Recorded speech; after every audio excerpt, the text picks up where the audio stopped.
Yeah, it's been pretty good. I do it kind of like this, where I'll do. It took me a little bit to get used to, but I'll do the editing stuff really? on here. Yeah. Just because you can get it bigger. Yeah. And then I'll keep like levels bouncing on here. That's cool. It's not ideal. Like obviously, even the space isn't ideal, but No, like it's cool. the way it works is great. So then I can also, like, if I want to get plugins on different windows, I can drop something down here. Yeah. It is a little bit hard to go back and forth if you got to focus on both. It gets like a little bit like. Oh right, yeah. This is a bit of a big, height difference. Big, small. Yeah. So, but other than that, it's been pretty good. It looks cool. You know what's nice about it too is like if you were tracking across the room, I can see what's happening. See what's happening. That's kind of cool. Yeah. And no, I like that a lot. Yeah. So it has worked pretty good. I would like to get. I don't have the space, but I would like to get a second monitor because even just keeping a plug-in locked in too. Like there's just a couple things like you could keep a tuner in there. Yeah. You could keep like a compressor on your mix bus or something open. It'd be kind of cool. If I had the space, like I'd love to have two. Yeah. A little bit lower. Yeah. And then, have a tower or something and get that down out of the way or in a different room. But yeah. As of right now, this is what we do. And so you're running off a MacBook Pro? Yeah, MacBook Pro. That's great. How much RAM is that? 16 gigs. Oh, wow. I think I maxed out. That's great. So yeah, 16. It's like a mid 2012.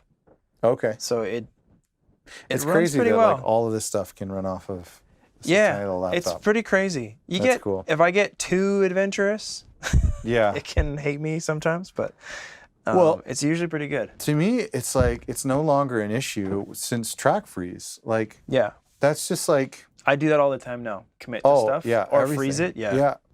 It's so great because it freezes the UAD stuff too. I think it frees up the UAD DSP. Yeah, it does as well. I have actually started because I only have the duo core UAD one. I have started actually just committing stuff like. Okay.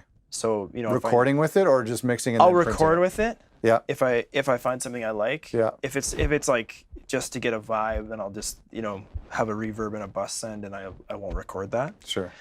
But I record with their compressors. I'll record a vocal through a compressor, like an LA2A. So I'll run gentle, like just a little. Yeah, bit? really not crazy. Yeah. But what I'll do is usually record, get my pre-gain where I want it.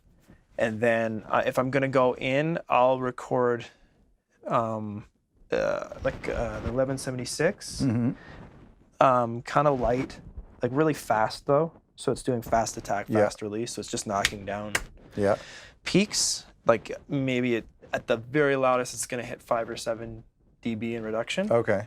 And I'll do a really gentle LA2A or the CL1B, the UAD one is really fun. Oh, okay, yeah. So just a slow compressor. Yeah, the soft. But it's all light because I might do more when I actually get to mixing. Sure. So it's all just like little baby steps. Yeah. But and that adds up. I think that's better than just throwing one on there. Well, and especially with digital because, like if I record something really hot, like compression wise, like that's gonna be stuck on there. Yeah.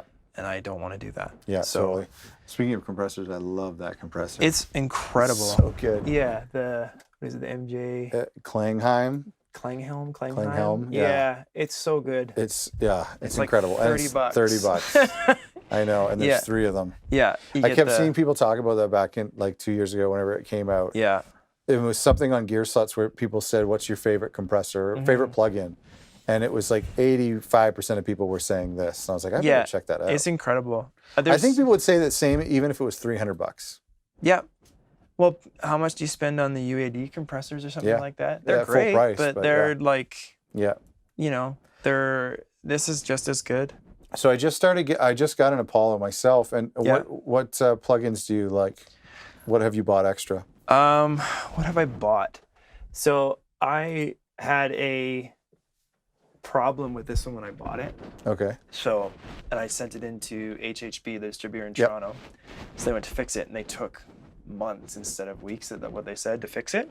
Oh, man. So I had a loaner unit. I think I had like a Apogee Ensemble or something. So anyways, I complained to Universal Audio. Did you buy it new? I bought it used, but the warranty was still good. Okay.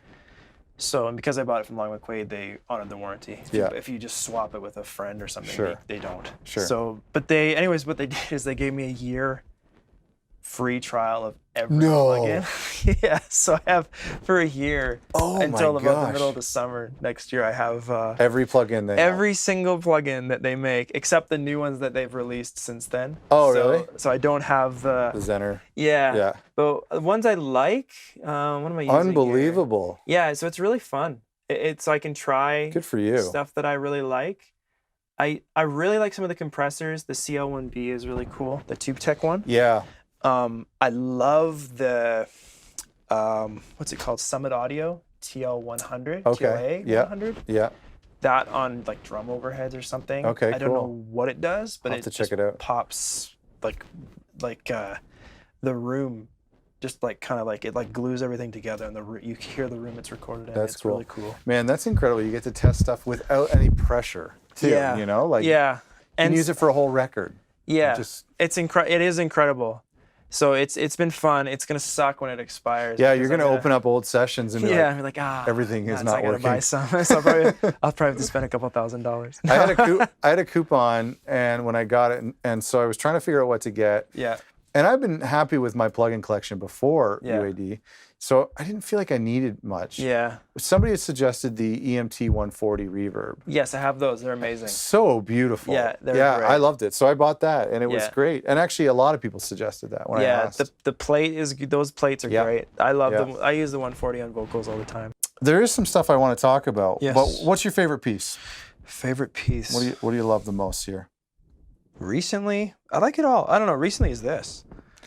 Okay, I actually wanted to talk about this. So this is like a for like mixing with guitar pedals, right? Yeah. So it's you can use it as a reamper too. It's a radial EXTC. Oh, okay. Yeah. So basically, what it does is you like if you're working in Pro Tools or Logic, you just send your audio to it, so out of your interface. Yeah.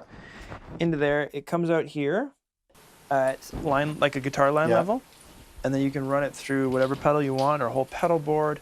And then back in, record like a separate track. And it sounds like nice and clean. It's awesome. Yeah. And so then the blend, what's the purpose of the blend? I think it's because like it wouldn't. If you want to keep like, if you're looking to completely replace something, like you can. Because like if you're coming in and out, you'll obviously be doing it as like a send or a duplicate channel, right? I've only recorded stuff completely wet. Okay. So just because I'm gonna take that track and use it like a reverb send in the computer. Right. So you use it completely wet with a duplicate track? Well, I'll say I'm recording a bass. Yeah.